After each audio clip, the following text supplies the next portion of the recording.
Bukan main. Kamu tahu itu semua dari mana, Brahma? Karena guruku sendiri, kakek Astagina, termasuk salah seorang dari 3 orang yang menciptakan ajian serat jiwa. Kalian kenal dengan dia? Bukan kenal lagi. Teman seperjuangan. Teman seperjuangan? Iya, semenjak dari Pajajaran, Sirawan menyertai perjalanan kami. Kenapa bisa begitu? Dia bergabung dengan kami, sebab katanya dia juga mau ke desa Halimun menengok cucunya. Tapi kami tidak percaya, sebab melihat tingkat ilmu kadijayaannya yang tinggi, kami menduga dia pasti punya maksud tertentu. Dan benar saja, di desa Halimun bukan menengok cucu, melainkan mengobrak-abrik Pak Dodoja dan gerombolannya. Siapa Pak Dodoja itu? Kepala desa Halimun. Apakah Pak Tirsa sudah diganti? Atau... Pak Tirsa sudah mati, dibunuh oleh Sartin. Mati dibunuh oleh Sartin? Iya, rupanya dulu itu, sebelum Sartin menemui Kakang Brahma, terlebih dulu dia membunuh Pak Tirsa. Aku sudah menduga bahwa Sartin akan bisa meloloskan diri dari penjara. Setelah membunuh Pak Tirsa, lalu adiknya, yaitu Pak Dodoja, dinobatkan menjadi kepala desa. Namun, Pak Dodoja ini bukan main, kejam dan lalim. Lalu kenapa Sirawan membunuh Pak Dodoja? Katanya, Pak Dodoja dan Sartin mengeroyok muridnya sampai mati. Kemudian Rawan mencari Sartin. Tapi belakangan diketahui bahwa Sartin sudah mati oleh Kakang Brahma. Lalu dia mencari Pak Dodoja. Begitu rupanya. Kalau begitu, berarti Sirawan paman guru Kakang Brahma? Iya, benar. Pantas dia menyertai kita. Rupanya dia bermaksud menjaga kita dan melindungi dari ancaman bahaya. Yang menciptakan ajian serat jiwa adalah kakek Astagina, Rawon, dan Gandar Sametan. Lalu siapakah Jaka Lumayung? Dan mengapa dia bisa mengajarkan ajian serat jiwa kepada Gardika? Dia adalah anaknya Gandar Sametan. Pantas. Apakah Kakang bertemu dengan kakek Astagina? Bertemu. Namun pertemuan itu merupakan pertemuan yang terakhir. Maksud Kakang? Yang aku temukan hanyalah jenazah. Jenazah? Beliau meninggal dalam posisi duduk bersemedi di atas batu hitam kecil. Jenazahnya sudah aku makamkan. Dan batu hitam kecil di tempat duduknya ikut hancur. Dan di dalamnya terdapat ini. Buku? Buku apa, Kakang? Bacalah dengan seksama. Ajian serat jiwa. Ajian serat jiwa. Itulah sebuah jenis ilmu kadikjayaan tingkat tinggi yang diciptakan oleh kakek Astagina bersama 2 orang saudara seperguruannya. Kakang adalah manusia paling beruntung. Kalau kau tertarik untuk mempelajarinya, ambillah. Tidak, jangan Kakang. Buku ini benda yang tak ternilai harganya. Warisan guru Kakang. Aku punya 2. Ini, satu lagi. Ini juga sama dengan itu. Sama-sama buku ajian serat jiwa. Kok ada 2? Bukan 2, tapi 3. 3? Iya. Ketiga orang pencipta ajian serat jiwa masing-masing memiliki 1 buah bukunya. Dan akan diperbanyak lagi. Diperbanyak? Ya. Ajian serat jiwa akan disebarluaskan ke masyarakat. Kok begitu, Kakang? Apa salahnya? Bukankah ilmu itu harus diamalkan? Kalau jatuh ke tangan orang jahat, bagaimana? Apakah selama ini tokoh-tokoh golongan hitam ilmunya rendah? Tidak, bukan? Mereka ilmunya tinggi-tinggi. Akan tetapi meskipun tingkat kadikjayaan mereka melebihi tokoh golongan putih, akan tetapi mereka tidak pernah unggul. Mereka tidak pernah menjadi penguasa yang menentukan sebagai pemimpin. Adakah seorang adipati dari golongan hitam? Benar. Dari kepala desa sampai raja, semuanya dipegang oleh orang-orang bukan dari golongan hitam. Kalaupun ada, hanya sebentar saja dan sudah tumbang. Itulah, paling banter mereka menjadi pemimpin komplotan penjahat. Memang mereka ditakuti, tapi tidak pernah menjadi orang yang menentukan bagi perjalanan hidup suatu bangsa. Brahma, yang punya gagasan untuk memperbanyak buku ajian serat jiwa, siapa? Apa kau sendiri? Ataukah atas anjuran Sirawan? Gagasanku sendiri. Dan mendapat persetujuan dari Sirawan. Kalau ajian serat jiwa diobral begitu saja, nantinya menjadi tidak berwibawa, Kakang. Kenapa sebuah ilmu harus berwibawa, Harnum? Ilmu itu diciptakan dengan susah payah, di mana menjadi satu ilmu yang langka. Semua orang segan, di mana akhirnya menjadi agung, berwibawa, dan anggun. Nah, Hal itulah yang harus dijaga, bukan? Pendapat seperti itu pendapat Usang, Harnum. Sebuah ilmu diciptakan yang kemudian untuk dipakai sendiri adalah suatu sikap yang tidak bijaksana, egois, hanya mementingkan dirinya sendiri. Bila dia menjadi seorang pemimpin, maka dia akan menjadi seorang pemimpin yang lalim, seorang tirani. Ilmu bukan untuk ilmu, tapi ilmu adalah untuk kesejahteraan umat manusia, sejauh itu memungkinkan. Seorang cerdik cendekiawan bukan untuk berdiri di atas menara gading, melainkan untuk membaktikan kepandaiannya bagi umat manusia lainnya. Maka dia seorang yang arif dan bijaksana. Iya, Kakang. Memang rasanya sayang, sebuah ilmu yang amat hebat diberikan kepada orang banyak begitu saja. Dan alangkah bangganya kita bila kita memiliki sebuah ilmu yang orang lain tidak punya. Dan kita bangga menjadi orang yang paling unggul. Tapi sikap begitu adalah sikap yang salah. Apalagi kita adalah para pendekar, di mana seorang pendekar harus mendharma baktikan hidupnya untuk kesejahteraan umat manusia. Benar, Kakang. Nah, sekarang sudah waktunya kita meninggalkan tempat ini. Kemanakah tujuan Kakang yang pertama-tama? Aku harus melaksanakan amanat Rawon, yaitu menemui Jaka Lumayung untuk mengambil buku ajian Serat Jiwa warisan ayahnya, Ki Arya Gandar Sametan. Wah, Kakang bisa bertemu dengan Gardika. Itu persoalan yang kedua. Namun di balik itu, aku ingin tahu bagaimana reaksi Gardika. Sebab kalau ditinjau dari urut-urutan para pencipta ajian Serat Jiwa, Jaka Lumayung adalah saudara seperguruanku. Iya, kita lihat. Apa yang akan diperbuat oleh Gardika? Apakah dia akan berbalik sadar dan mengikat tali persaudaraan dengan Kakang? Ataukah dia memisahkan diri? Kalau dia sadar, maka akan lucu sekali. Dari musuh menjadi saudara. Padahal yang banyak terjadi justru sebaliknya. Dari saudara seperguruan menjadi musuh. Daulat Tumenggung Kaduliman. Hah? Kendala? Kendala. Apa kabar? Sehat walafiat. Apakah kau sebenarnya ataukah arwah Kendala yang datang? Dewata masih memperkenankan aku berumur panjang. Ayo duduk. Mari duduk. Nah, sebelum kita bersantap, sambil menunggu hidangan siap, ceritakanlah pelarianmu. Pelarian? Ya, kau dan Gardika lari terbirit-birit dikejar-kejar oleh Brahma, bukan? Ya, sampai ke Majapahit. Hah? Kau lari ke wilayah Wetan? Ya, tujuan utama ke kerajaan Kahuripan. Minta perlindungan kepada Ki Demung Wikalpa, sahabat Gardika. Wah, hebat juga si Gardika.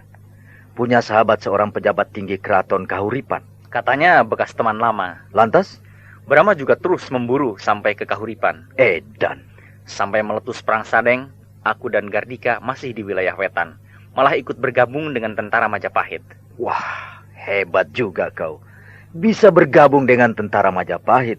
Itu semua berkat jasa Demung Wikalpa. Oh, lalu? Lama-lama ya, tidak betah juga di Wetan. Dan kami kembali ke Kulon. Pertama-tama kami menemui Jaka Lumayung. Oh, siapa dia? Ayahnya bekas guru Demung Wikalpa, pendiri perguruan ajian Serat Jiwa. Di mana itu? Di Pajajaran. Oh. Disitulah awal mulanya retaknya hubunganku dengan Gardika. Kau dengan Gardika retak? Ya, perkaranya begini. Brahma sudah melupakan aku dan Gardika. Dan persoalannya sudah dianggap selesai. Tapi Gardika tetap dendam pada Brahma. Dia tetap ingin melenyapkan Brahma. Maka Gardika dengan tekun mempelajari ajian Serat Jiwa. Karena yakin bahwa ajian itu yang akan bisa mengalahkan Brahma. Aku tidak setuju. Sebab pendapatku Brahma tidak bersalah. Memang kau benar. Yang salah adalah kau dan Gardika. Itulah. Aku juga terangkan begitu. Tapi Gardika tidak mau mengerti. Akhirnya ya, aku memisahkan diri. Oh, jadi kau sekarang sudah tidak ada hubungan lagi dengan Gardika? Tidak. Di mana dia sekarang? Di Pajajaran. Tinggal di perguruan Serat Jiwa, di rumahnya Jaka Lumayung. Ya. Ya, lalu aku pulang ke sini, ke tanah airku. Tapi aku terkejut setengah mati. Kenapa? Keadaan negeri kita ini kok jadi begini, morat-marit. Sepanjang jalan aku lihat rakyat kelihatannya menderita. Juga keadaan ibu kota sangat menyedihkan. Kemakmuran dan kebesaran negeri kita tak nampak lagi sama sekali. Itu semua akibat perang saudara yang berkepanjangan. Tidak ada putus-putusnya. Oh ya? Para kerabat keraton, sanak kadang raja di raja, saling gempur, gontok-gontokan. rebutan tahta kerajaan. Semuanya berambisi jadi raja. Kalau begitu, tepat ramalan si Gardika. Kalau Sri Baginda Maharaja Kuntala meninggal, pasti akan terjadi perang saudara, rebutan kekuasaan, sebab Baginda tidak punya keturunan. Memang benar, Gendala. Para putra Baginda yang dari selir, semuanya merasa berhak jadi raja. Maka mereka saling cakar, gontok-gontokan. Perang tidak ada habis-habisnya. Saling bunuh sesama bangsa sendiri. Tak ada putus-putusnya. Pokoknya, negeri kita yang tercinta ini benar-benar sedang dilanda malapetaka. Rakyat yang jadi korban, darah tumpah di mana-mana. Mending kalau perang dengan bangsa lain. Ini dengan bangsa sendiri. Ya, hancur-hancuran. Tapi kelihatannya kau bisa hidup senang. Aku jadi Tumenggung ini baru 1 tahun. Itu juga karena aku berpihak kepada yang menang. Siapa? Pangeran Giripati. Pangeran Giripati? Ya. Bukankah beliau adik kandung Sri Baginda Maharaja Kuntala yang bungsu? Benar. Lalu? Sri Baginda Maharaja Kuntala kan tidak punya keturunan. Benar. Tapi beliau mempunyai adik kandung 2 orang, yaitu Pangeran Jagatnata dan Pangeran Giripati. Ya, dan Pangeran Jagatnata sudah tewas. Hah? Pangeran Jagatnata tewas? Ya, dibunuh oleh Ranggatudila. Ranggatudila? Putra Gusti Dewi Suraba, selir Baginda yang ke-1. Ya, benar. Setelah Sri Baginda Maharaja Kuntala meninggal, yang paling berhak menjadi raja ialah Pangeran Jagatnata, bukan? Benar, sebab Pangeran Jagatnata adik kandung Baginda yang paling tua. Ya, tapi beliau menjadi raja hanya 2 tahun. Sebab digempur oleh Ranggatudila dari Kadipaten Sukapura. Setahuku, Laskar Kadipaten Sukapura tidaklah terlalu besar dan kuat. Tentu dia mendapat bantuan dari kerajaan lain. Benar. Adipati Ranggatudila mendapat bantuan dari bala tentara kerajaan Bantam Girang, Kadipaten Astuna Larang, dan Kadipaten Kidang Lamotan.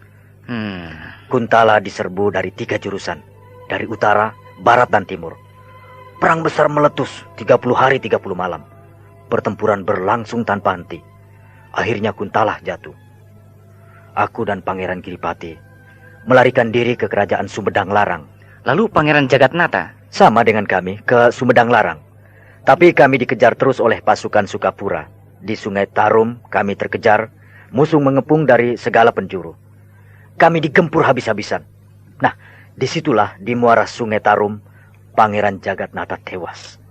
Dibunuh oleh Mahisa Terung, Panglima Tentara Sukapura. Aku dan Pangeran Giripati beserta beberapa orang pengikut kami yang setia berhasil meloloskan diri dari maut dan terus lari ke utara. Akhirnya sampai juga di Sumedang Larang. Dan Ranggatudila menjadi raja? Ya, dia menobatkan diri menjadi Maharaja Kuntala. Tapi dia menjadi raja hanya 3 tahun. 3 tahun? Ya, sebab digempur oleh Wangsa Kalumbara. Wangsa Kalumbara? Ya. Kalau tidak salah, beliau putra Gusti Dewi Ayu Javeswari, selir Baginda yang kedua. Benar. Rupanya diam-diam Pangeran Wangsa Kalumbara juga berambisi untuk menjadi raja. Tapi didahului oleh Ranggatudila. Namun usahanya menyusun kekuatan terus dilakukan dengan diam-diam. Sebentar. Bukankah beliau menjabat sebagai adipati di Kadipaten Sindangkasih? Benar. Setelah merasa siap, maka dia bergerak menyerbu ke sini dengan angkatan perang yang sangat besar. Pangeran Wangsa Kalumbara mendapat sokongan penuh dari kerajaan Cirebon Raya. Wah, tentulah dia menyerbu dengan kekuatan angkatan perang yang jumlahnya berlipat ganda dari angkatan perang Ranggatudila. Benar. Hanya dalam waktu 3 hari, Kuntala jatuh. Ranggatudila tewas, dibunuh oleh Wangsa Kalumbara sendiri. Bukan main. Lalu Wangsa Kalumbara menobatkan dirinya menjadi Maharaja Kuntala. Bukan main. Korban beribu-ribu jiwa. Pertumbuhan darah hanya untuk kepuasan su pribadi. Singgasana yang penuh darah.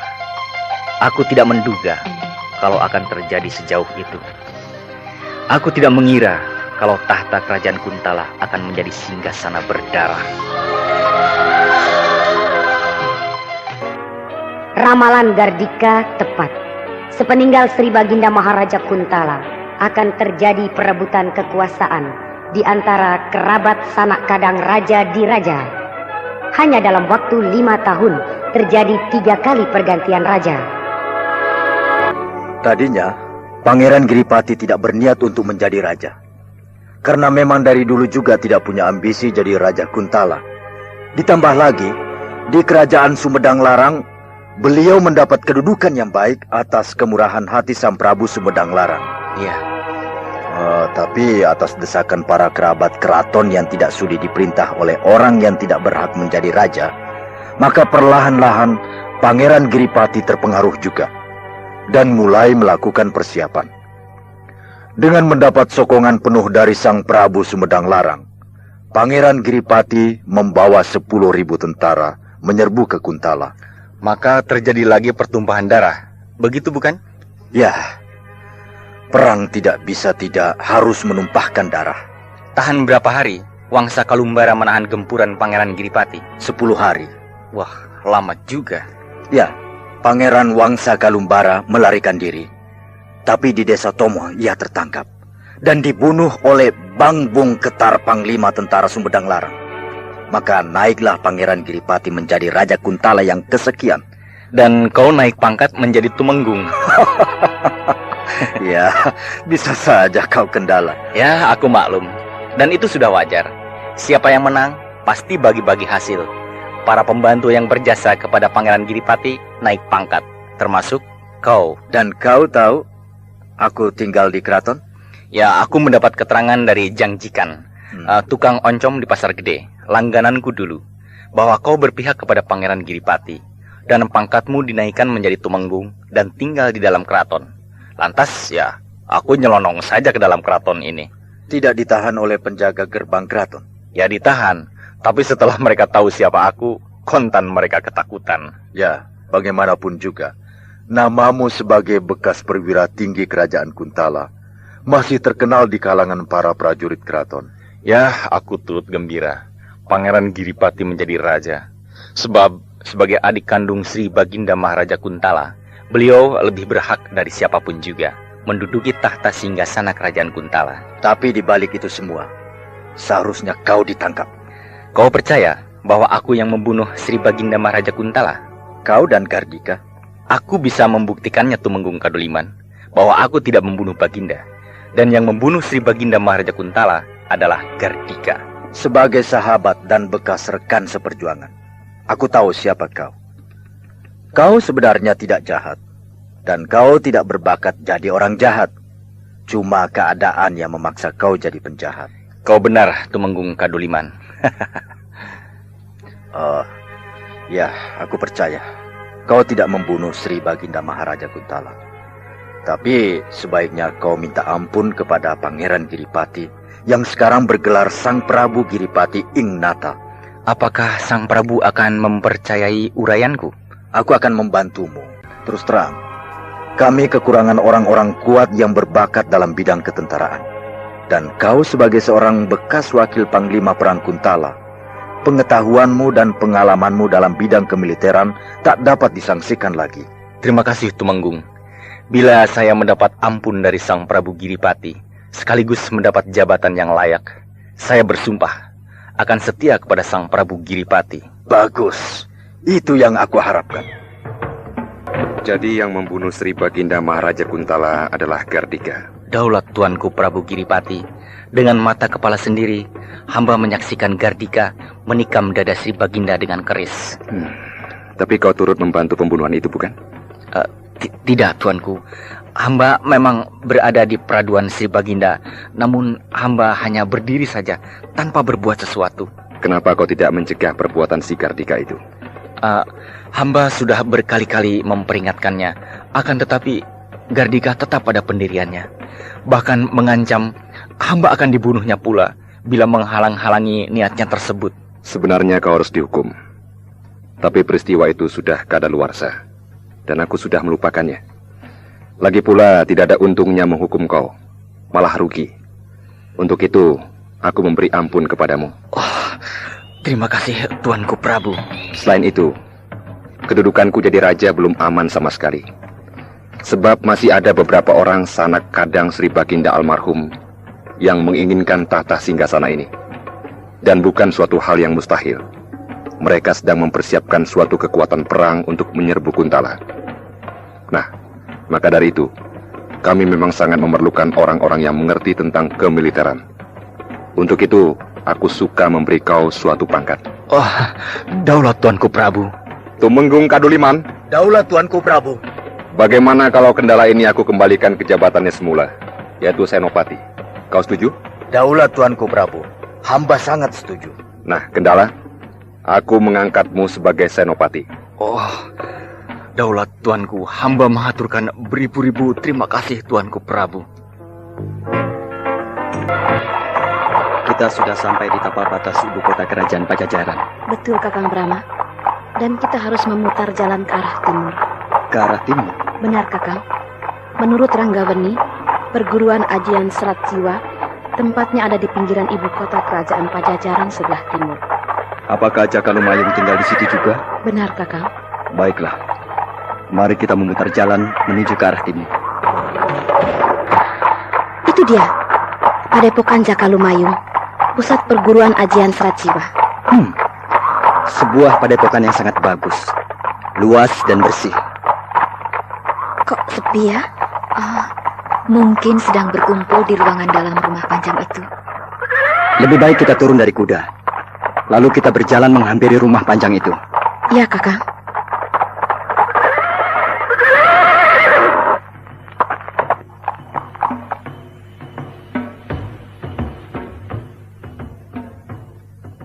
Sampurasun. Sampurasun.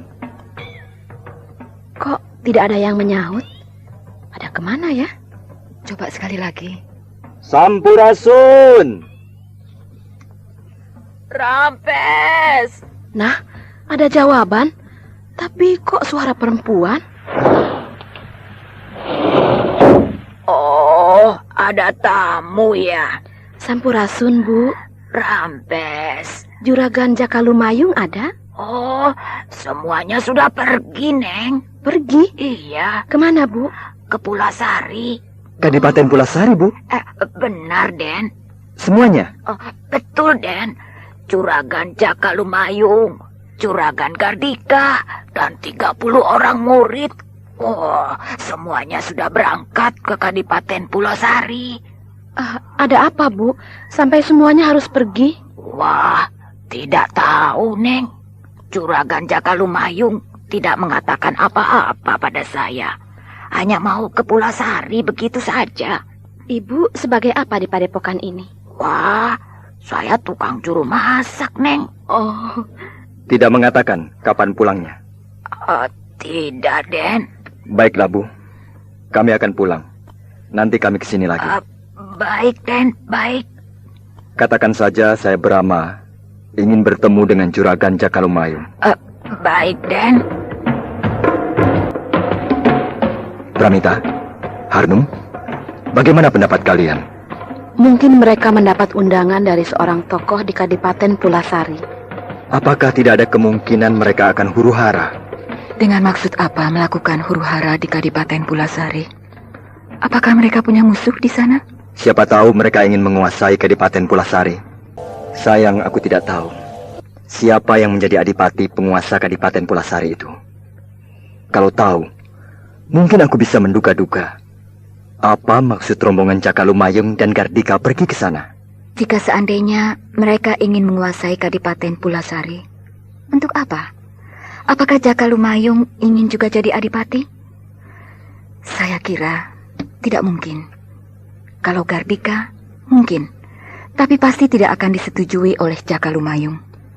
Kak Amita seperti tahu watak Jakalumayung. Siapa tahu dia punya ambisi jadi seorang penguasa. Aku berpegang pada keterangan Ranggawani, kesatria kerajaan Pajajaran, yang mengatakan bahwa Jakalumayung tidak pernah tertarik untuk menjadi pembesar keraton. Berapa kali Ranggawani membujuk agar dia mau jadi hulu balang, bahkan senopati, untuk memperkuat pasukan perang kerajaan Pajajaran. Tapi selalu ditolak. Cita-citanya sederhana sekali, yaitu ingin memiliki sebuah perguruan yang besar dan menjadi tokoh sakti nomor 1, seperti ayahnya, Ki Arya Gandar Sametan. Tapi ingat Kak Mita, di sana sekarang ada Gardika. Kita semua tahu siapa Gardika. Dia ular yang paling berbisa. Nah, siapa tahu dia bisa mempengaruhi Jaka Lumayung. Kemungkinan itu mungkin saja ada, Harnum. Tapi jika seandainya benar-benar Gardika ingin menguasai Kadipaten Pulasari, lalu apa hubungannya dengan kita? Ada kepentingan apa kita dengan Kadipaten Pulasari? Apakah Kadipaten Pulasari termasuk wilayah kerajaan Madangkara? Bukan. Kadipaten Pulasari termasuk wilayah kerajaan Kuntala. Kuntala? Loh, kenapa Kak Mita terkejut? Kerajaan Kuntala berada di bawah pengawasan kau, Brahma. Silakan bicara. Aku sudah tidak berhak lagi bicara, sebab hal ini sudah menyangkut kepentinganmu. Itulah yang mula pertama aku pikirkan. Apakah Gardika mempergunakan Kadipaten Pulasari sebagai batu loncatan untuk menyerbu ke Kuntala? Aku masih sangsi, sebab alasannya masih kabur. Mungkin Gardika ingin jadi Raja Kuntala. Tidak mungkin, Harnum. Bagaimanapun juga Gardika tahu diri. Dia bukan sanak kadang keluarga besar Raja Diraja. Pasti Raja Kuntala akan menolaknya mentah-mentah. Sebaiknya memang kau harus pergi ke Kadipaten Pulasari atau langsung ke kerajaan Kuntala untuk meyakinkan sepak terjang Gardika. Tapi harus diingat kegelisahan Mahapatih Gotawa di kerajaan Madangkara. Iya, benar Kakang Brahma. Mahapatih Gotawa akan mengirim pasukan perang ke kerajaan Pajajaran kalau Kakang Brahma tidak kembali dalam jangka 3 bulan. Wah, bahaya. Harus dicegah itu. Nah, sekarang sudah 2 bulan lebih. Sedangkan perjalanan dari sini ke Madangkara 1 bulan. Kalau kita tidak cepat kembali ke Madangkara, Mahapatih Gotawa pasti sudah berangkat dengan membawa angkatan perang kerajaan Madangkara. Baiklah, kalau begitu kalian berdua pulang ke Madangkara. Aku akan pergi ke Kadipaten Pulasari. Maaf Brahma, kali ini terpaksa aku menolak perintahmu. Ingatlah, kau sudah terlalu banyak berkorban, mempertaruhkan jiwa raga, bukan untuk kepentingan rakyatmu, rakyat Madangkara, tapi untuk hal-hal yang tidak ada sangkut pautnya dengan masa depan negaramu. Memang, nasib kerajaan Kuntala sedikit banyak menyangkut kepentingan kerajaan Madangkara. Akan tetapi, kecil sekali. Benar, Kakang. Kalaupun benar Gardika akan menyerang kerajaan Kuntala, toh dengan mudah kita bisa menghancurkan mereka. Maaf, Brahma. Aku tidak bermaksud menggurui kamu. Tapi apa salahnya kita kembali dulu ke Madangkara, lalu kita tunggu perkembangan sepak terjang Gardika. Aku kira tidak akan terlambat kalau kita berniat untuk menghancurkan Gardika, kalau memang Gardika harus dihancurkan. Baiklah, Pramita. Harnum, kalian benar. Marilah kita pulang ke Madangkara. Lihat, Brahma. Apakah kau tidak kasihan kepada rakyatmu, rakyat Madangkara? Sepanjang jalan mereka mengeluk-elukanmu. Nampak sekali, mereka sangat merindukanmu, Brahma. Merindukan rajanya yang mereka cintai. Apakah akan kau sia-siakan kecintaan mereka terhadapmu? Iya, kau benar, Pramita. Aku telah menyanyiakan rakyatku. Mereka sangat membutuhkan aku. Tapi justru aku sebaliknya melupakan mereka. Berjanjilah, kau tidak akan meninggalkan mereka. Iya, aku tidak boleh meninggalkan rakyat. Lihat, Panglima Ringkin membawa 1 regu pasukan istimewa untuk menjemput Kakang Brahma. Wah, dia membawa pula kereta kencana. Baru kali ini aku melihat kereta kencana begitu indah. Sebuah kereta tunggangan raja yang gemerlapan, ditarik oleh 8 ekor kuda putih. Itu kereta kencana milik pribadi Kakang Brahma.